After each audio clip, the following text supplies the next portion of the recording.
Welcome to the Deep Dive. Today we're plunging into something really vital, I think, for navigating, well, just about everything these days. Discernment in leadership. Character over charisma. And our guide for this is actually a devotional drawing on some pretty timeless wisdom from the biblical book of 1 Timothy. It offers surprisingly practical advice for really understanding people. So our mission really is to help you cut through all the noise. First impressions count for so much. Quick judgments are everywhere. This deep dive aims to uncover some insights into how you can genuinely see beyond that surface. Hopefully, it equips you to make wiser decisions, especially about who you trust, who you empower, whether that's at work, in your community, maybe even just in your personal relationships. And here's the core challenge, right? It's something we all bump up against. Not everything is quite what it seems. And, well, not everyone shows their true colors straight away. We're going to explore why developing discernment is maybe more critical now than ever. Okay, let's unpack this a bit. This wisdom tradition, it hits us right away with this core challenge. The absolute need for discernment, because like it says, not everything is as it seems, and not everyone shows their true self right away. And this isn't just about, CEOs or world leaders. It's about anyone in a position of influence, anyone you rely on. Frankly, anyone you deal with. Leadership in any context really demands this skill. Exactly. And what's quite interesting is the original context.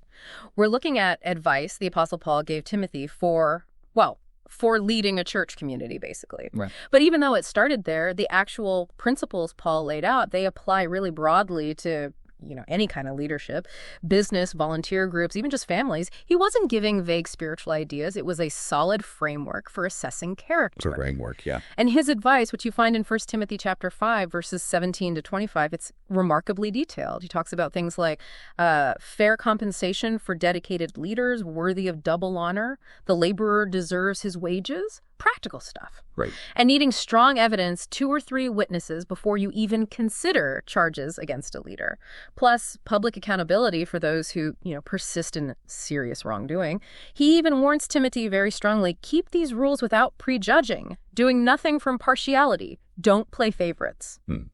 That level of detail really shows how seriously they took leadership roles, doesn't it? Yeah. Even back then. Absolutely. It underscores this deep, practical need for careful assessment, which I think brings us to the real heart of his caution. Okay. Paul gives this very potent advice.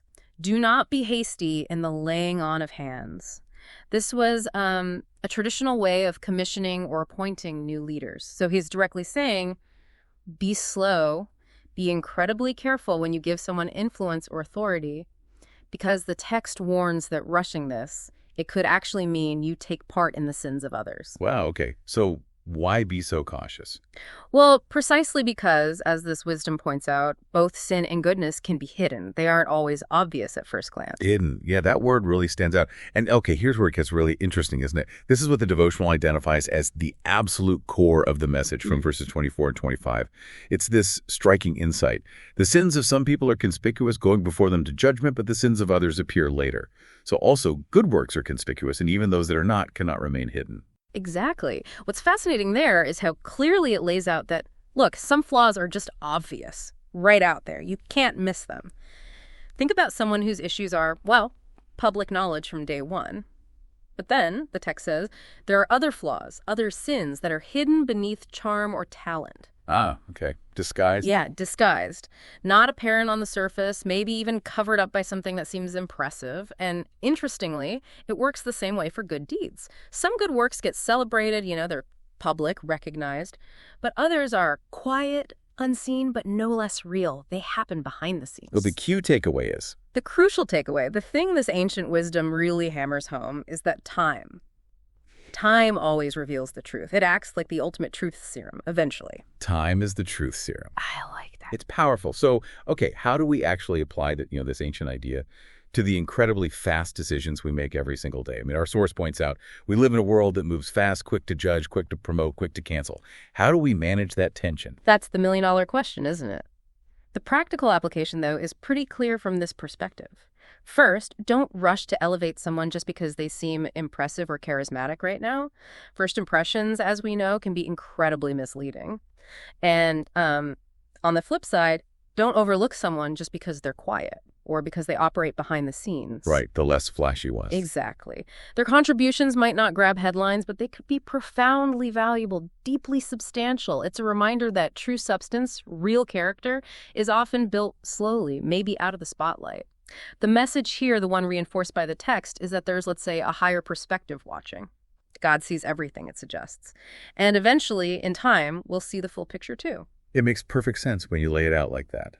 But let's be honest, in our world today, hyper-visual social media everywhere, where those first impressions feel like everything, is it really realistic? Can we really expect people, or even ourselves, to consistently choose quiet character over dazzling charisma? How do you navigate that? That tension is the challenge. It's precisely why this whole passage is ultimately a call to, well, profound discernment, and to consistently try and value character over charisma. It means developing the patience, the willingness to wait, to let faithfulness, integrity, real substance reveal itself. It might take time. Patience isn't exactly our modern virtue, is it? No, it's not. It requires a conscious choice to look beyond the immediate performance, the slick presentation, and to trust that who someone truly is deep down will eventually surface. It means deliberately slowing down in a world that constantly screams for speed. That's a strong call to action, definitely something to think about. So as you go about your week, maybe consider these questions that this wisdom kind of prompts. Have you perhaps been too quick to judge someone? Either positively, maybe getting swept up, or negatively writing them off too fast, based on just appearances or personality. And maybe think about yourself too. Are you living with integrity even when maybe no one's watching? When it feels like your own good work might be unseen? And, how can you actively work to grow in that patience and discernment? In your relationships, in your community, just in your everyday interactions. This whole exploration, looking at this material, it really does underscore the incredible power of patience and discernment. Seeing beyond the superficial. It's not about being cynical, is it? It's about being wise. Exactly. Wise, not cynical. So here's a final thought for you to maybe chew on this week. It builds on the spirit of the prayer mentioned in our source material.